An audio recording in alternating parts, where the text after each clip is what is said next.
আসুন আসুন আসুন, নিয়ে যান 300 স্বর্ণ মুদ্রায় 3টি কথা। 300 স্বর্ণ মুদ্রায় 3টি কথা, খুব সস্তা যাচ্ছে, কে নেবে? 300 স্বর্ণ মুদ্রায় 3টি কথা নিয়ে যান, আসুন আসুন আসুন। ও ভাই, তুমি 300 স্বর্ণ মুদ্রায় কি বিক্রি করছো? আগে আমার নাম সদানন্দ। আমি খুব সস্তায় সব রকম কথা, প্রবাদ ও পরামর্শ বিক্রি করে থাকি। আল্লাহ, আগে তো কভি এমন কিছু শুনিনি। আগে হ্যাঁ, আমাকে ছাড়া এমন কিছু আর কারোর কাছে পাবেন না। এত ভাববেন না। কি 3টি কথা দেব নাকি? ঠিক হ্যাঁ, দিন। লেকিন আমি এই 3টি কথা নিয়ে কি করব? সঠিক সময়ে আসলে এই 3টি কথা আপনার কাজে লাগবে, দেখবেন। এখন শুনুন কথা 3টি। 1, রাঁধুনির উপর কখনো ভরসা করবেন না। 2, বন্ধুর ওপরও ভরসা করবেন না।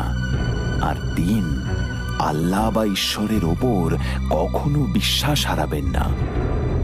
এবার আপনি আমাকে 300 স্বর্ণ মুদ্রা দিন। এই নাও, ধরো।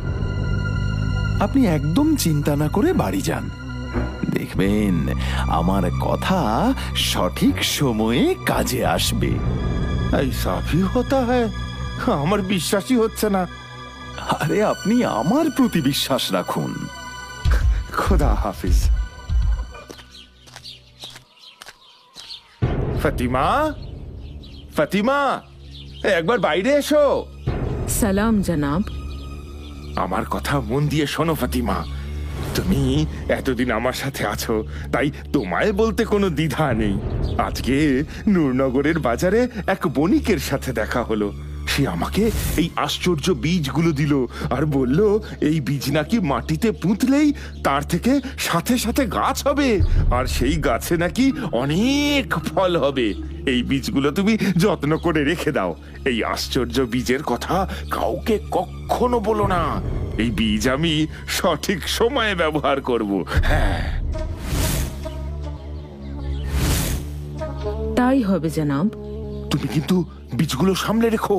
হ্যাঁ, আমি এলাম।